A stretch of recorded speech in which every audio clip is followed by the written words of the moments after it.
In the face of climate change, our need for clean sources of energy and sustainable materials is even more dire than ever.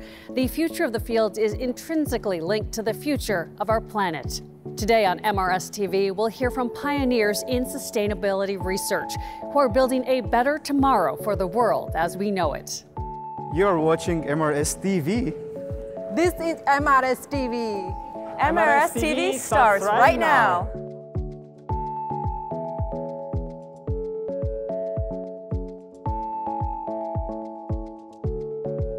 Hi, I'm Katie Brace. So many of our conversations at this year's meeting are revolving around engineering materials with sustainability in mind. In today's episode, we'll explore some of the greatest sustainability ideas and innovations featured at the 2024 MRS Spring Meeting. AI has a tremendous potential in enabling the exploration of the vast chemical and material space. We'll learn about how AI is shaping the future of sustainability from Bichlien, Nguyen. I tell stories. I think that's the key thing. Every time there's a new material comes out, it's really about meeting a human need or desire or fantasy, and trying to get that across is what I mainly do. MRS Impact Award winner Mark Madonik will join us virtually to reflect on his work in science communications and research in plastic waste issues. They really have, in principle, everything we need for the next generation of photovoltaic technologies beyond what we've got today. And last but not least, plenary speaker Henry Snaith will stop by the studio to share his thoughts on the role metal halide perovskites will play in the future of solar energy. Plus, we'll visit 3 institutions in engineering design who are leading the way in power, manufacturing, and world-class training. Today's episode features so many of the brightest minds in sustainable materials. We know you'll want to look back on all the valuable knowledge we're covering. You can keep watching MRS TV on screens around the Seattle Summit Convention Center, in your room at select hotels, on the MRS website, and on YouTube and X, formerly known as Twitter. Now, let's kick things off with a behind-the-scenes look at yesterday's Symposium X lecture. Let's chat with Ying about her research in printing technologies for energy sustainability and a habitable Mars. We would like to avoid the same fate as dinosaurs, so we need to develop contingency plans. We're working on wearable electronics for plants, so all human needs wearable electronics, but plants also. The idea is that we want to enable them to grow in a foreign environment so that they can maximize their growth and then adapt to the best of their abilities to foreign environments. So we're developing wearable electronics to enable them to monitor their conditions so that to help them grow better.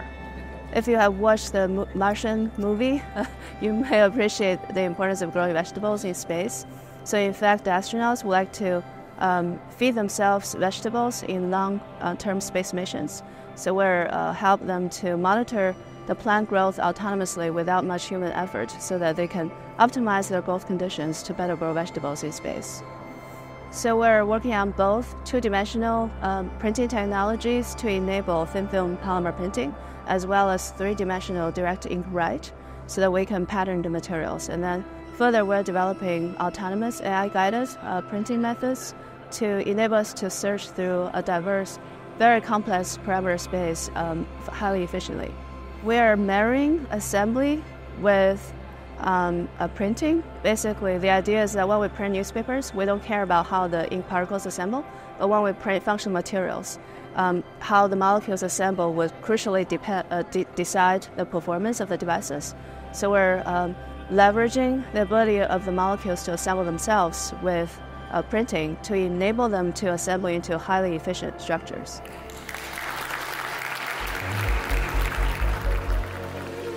Thanks, Ying, for joining us. The next generation of materials researchers may be joining Ying's efforts to create a habitable environment on Mars. Being ready for such formidable challenges requires world-class training. And that's exactly what Baylor University is facilitating at their Point of Need Innovation Center.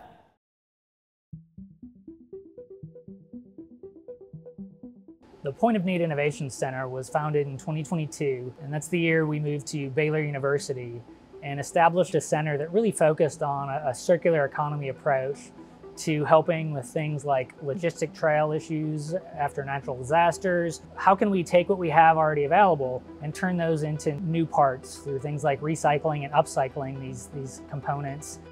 So our center really focuses on sustained solutions for material problems that include austere locations or hard to reach locations or locations where maybe power is a premium. And we look to find innovative solutions to address supply chain logistic problems. And that's really what makes us excited about how we can give back and really solve these challenging problems at the location of use where they're needed.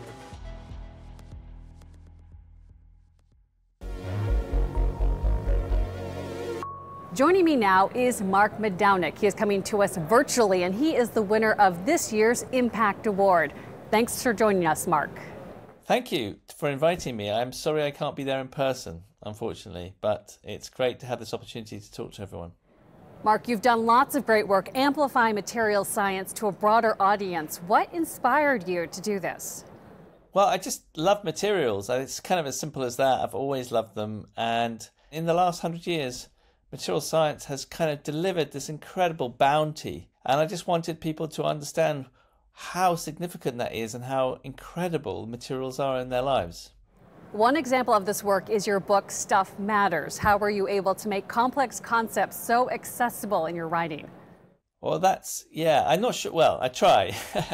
But I think one of the things I don't do is try to explain everything. So I think these books are aimed at people who know nothing about materials, how they work under the bonnet, as it were.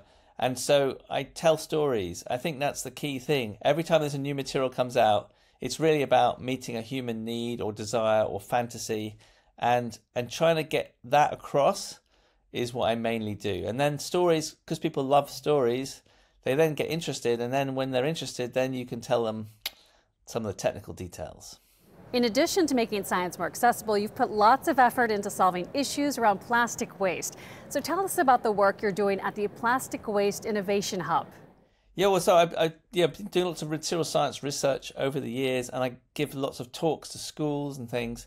And I gave this talk to a primary school, and they were all like really excited, all the kind of extreme, shape memory alloys and all these kind of crazy materials I was talking about. And they were like, "What are you doing about plastic waste? What are you doing about plastic waste?" And I was like, "Oh, I don't work in that area. Like, that's what other people do." And they were like so upset. And they were like, "Well, but hold on a minute, that's the most important thing to work on." And I was like, "Well, but the thing is, like, academics, we kind of work in the..." And anyway, I went home and I thought, they're right. They're right. We should be working on stuff that is urgently needed. And so then I looked, who's working in plastic waste at material science departments? I could hardly find anyone. I was so gobsmacked.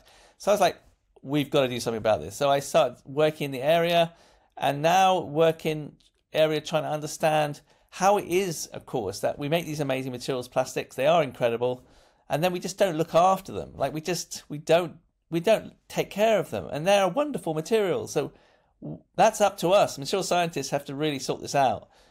So we do lots of work in new recycling technologies, biodegradation technologies. It's a fascinating area, actually. I'm really loving it. Why should researchers prioritize accessible science communication, especially when they're dealing with climate issues? Well, I think the two go together, to be honest. I think climate issues about people. Actually, most of the technical solutions in the short term are already around. It's not actually about having to invent whole new things, really. It's actually getting people to understand that it's really urgent. We have to persuade them to change the way they live and make decisions in a different way. I mean, that's really why I'm not at this meeting, is that I don't think I can justify spending 2.5 tons of CO2 to come and be bigged up by you all. And I love that. And I sort of, everyone go, "Hey, Mark, well done." But actually, in the meantime, I spent a lot of CO2 emissions. And I feel like shouldn't be doing that if it's not urgent. Communicating those issues is really about us scientists getting out there with the public and saying to them, "You know what, we've looked at the data and it's not looking good. And you can trust us." So the trust issue, that's about communication. Thank you so much, Mark, for joining us. Well, thank you so much for giving me this award. I just feel so grateful and sort of honored. And, you know, MRS, like you're the best. So to be honored by the Materials Research Society, that's a big one for me. So I'm very, very happy for that and hope to see you all in person at some point when we can do it sustainably. We know from Mark that successful science requires clear communication, but it also requires ideas and techniques from across many disciplines. At the University of North Florida, MSurf has created interdisciplinary opportunities for students as well as industry partners. MSurf was created to serve multiple departments. As a smaller university, we don't have singular departments with enough resources to purchase the equipment necessary to support high-level materials research. As a result, it was a decision to create a core facility for the entire university that would serve the departments of engineering, biology, chemistry, and physics. That way we could sort of pool our money together, pool our resources, and serve the most researchers simultaneously. I would say that there are unique opportunities at MSurf and UNF for undergraduates to work directly with professors to solve real-world problems and be prepared to enter the workforce after graduation. I've been given a lot of opportunity to excel. I've been given a lot of opportunity to work with really, really amazing people, with a lot of great equipment, and my experience with UNF has been overwhelmingly positive.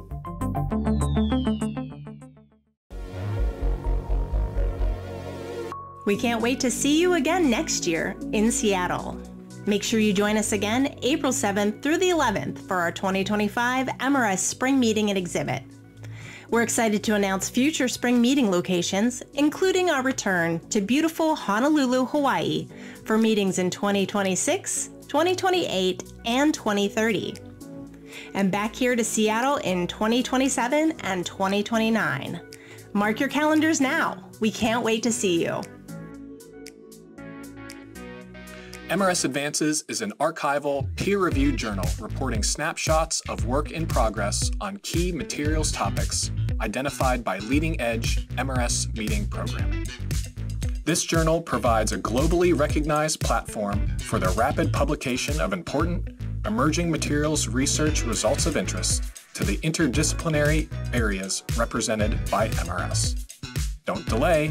Submit your manuscript to MRS Advances before the deadline on June 4th.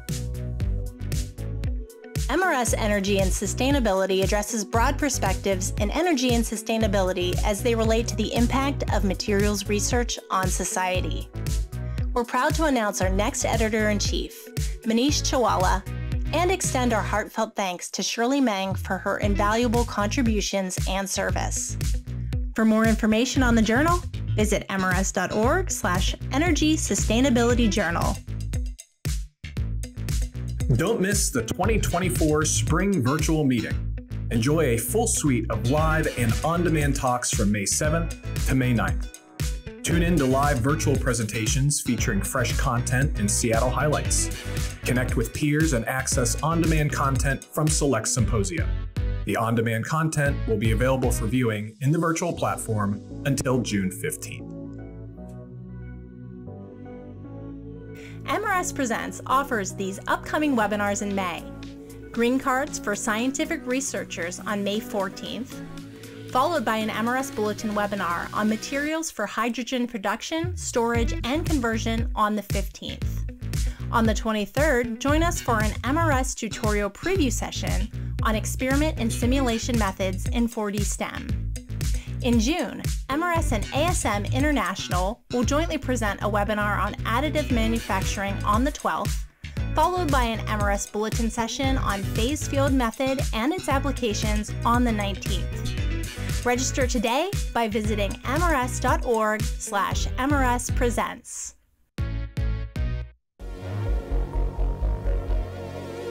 We're now welcoming Nick Chala to the studio. Thank you so much for being here. Good to be here. And you are the recipient of the 2024 Innovation in Materials Characterization Award. Congratulations. Thank you. So how does it feel to be recognized by your peers here at MRS? Oh, it's great. MRS is an amazing society. Our peers actually, they have the highest standards. And so it's really nice for not just for me, but our work over the years. Lots of students and postdocs who've done, tremendous works over the years.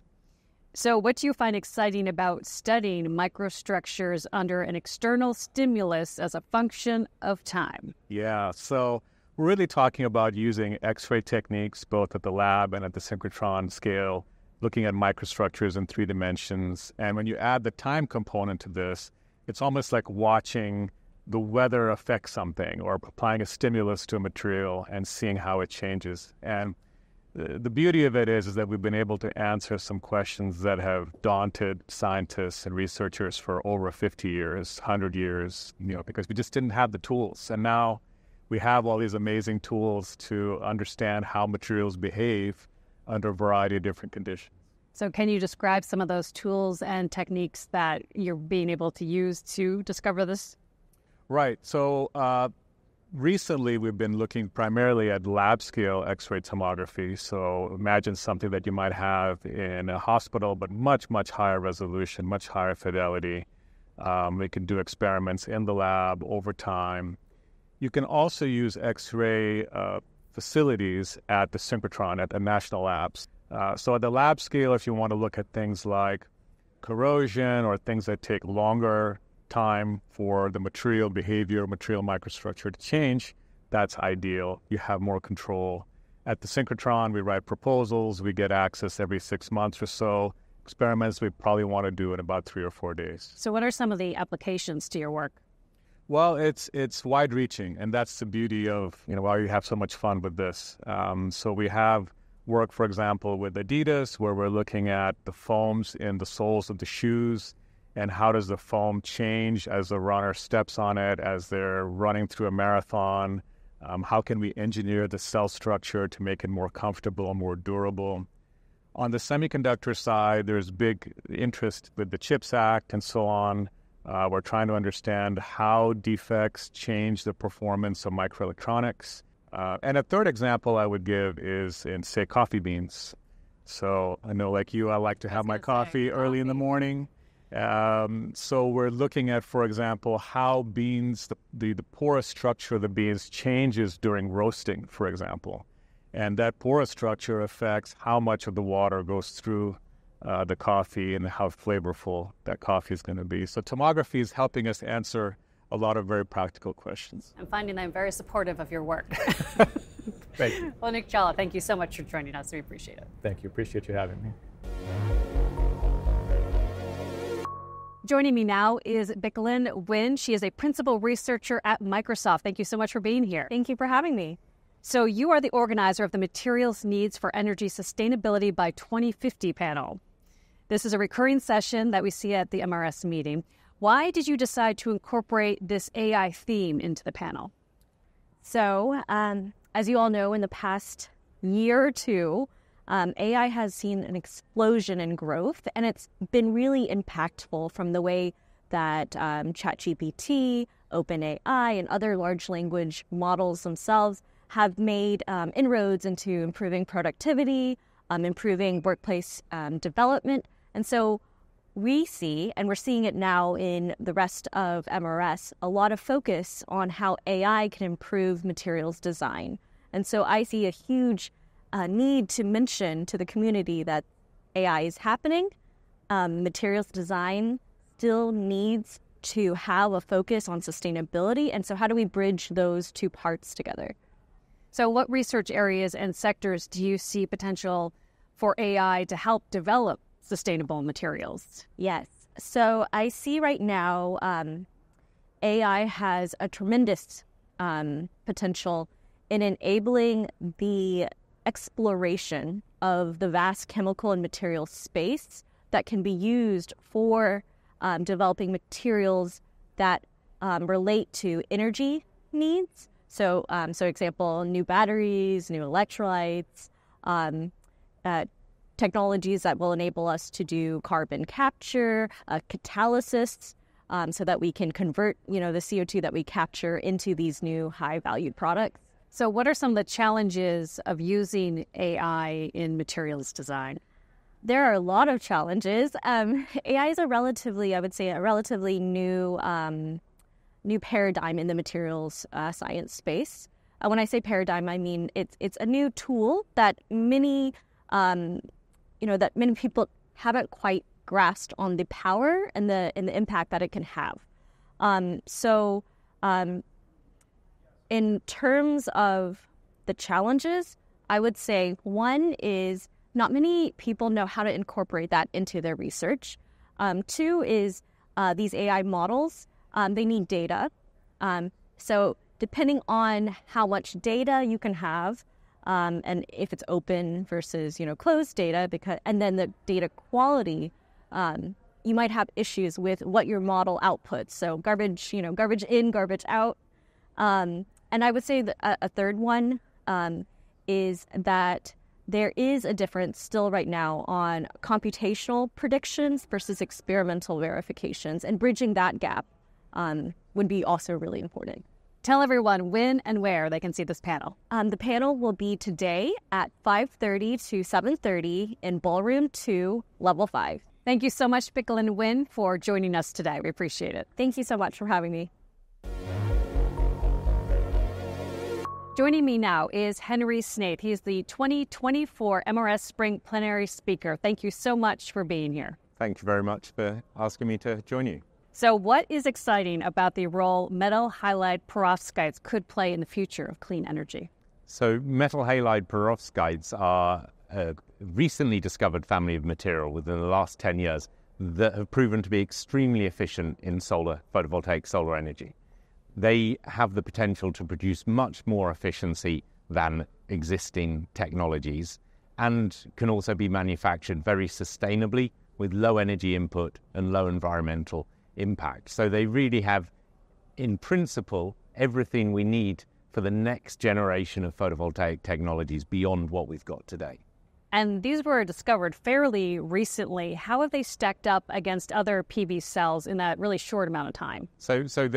Efficiency is a number that's easy to visualize. The efficiency, they were first reported in 2009, a few percent efficiency. That's now got up to 26% in what we call a single junction device. And then we can make the cells more efficient by stacking multiple ones on top of each other. And there the efficiency is actually approaching 34%. Now, silicon is about 26% efficient, but that took from 1950s to today to get to that performance. If we look at another material like cadmium telluride, that was sort of from the 70s up till today, and that's about 22% efficiency. So perovskites have stormed past other thin film technologies and are storming past silicon in the form of multi-junction cells. So to continue that, what does the path look like to widespread adoption of this technology? So the path to widespread adoption is obviously industrialization, manufacturing of this stuff. There are multiple companies, tens of companies active in the field of perovskites, and all at slightly different stages of production. But first commercial modules, there's a company in China that reported last year that they'd shipped some commercial modules. I'm involved in Oxford Photovoltaics, a UK company, and UK German-based company, and there we should be shipping commercial modules this year. Other companies will be following suit over the next few years. So that's the first products, but that's low volume. What needs to happen is once they're proven, and it's a combination of field data, customers being satisfied that we really do deliver higher efficiency modules, then it's a case of ramping up the production to multiple gigawatt stages. Takes time to specify and build factories. So we're talking about a 3 to 10 year process where we start to see significant ramp up. Makes sense. Thank you so much for taking the time and talking to us. Thank you. We're closing out today's episode with another rising star in the sustainable energy world, novel crystal technology. NCT is a trailblazer in semiconductor innovation, specializing in gallium oxide technology for power devices. Let's see how they're shaping the future of semiconductor technology. In the era of green transformation, our world is evolving at an unprecedented pace. To cater to the escalating demand for electric power, we're witnessing a surge in wide-band gap semiconductors like silicon carbide or gallium nitride. Yet, amidst this wave of innovation, a disruptive newcomer is ready to take center stage: gallium oxide. Spearheaded by novel crystal technology in Japan, gallium oxide promises superior performance at a fraction of the cost. As the sole company globally focused on crystal growth, substrate and epi wafer production, and power device development using gallium oxide, we've supported over 460 R&D groups worldwide. Excitingly, we are on the brink of launching the world's first gallium oxide power device. We aim to surpass silicon carbide in key characteristics. In our unwavering commitment to research and development for next-generation technology, NCT is poised to enhance competitiveness in the future.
That's a wrap on this episode of MRS TV. We hope you're feeling inspired by all the ways your fellow materials researchers are forging a brighter future for our planet. If you want to look back on any of the segments we covered today or in previous episodes, you can keep watching MRS TV on screens around the Seattle Summit Convention Center, in your room at select hotels, on the MRS website, and on YouTube and X, formerly known as Twitter.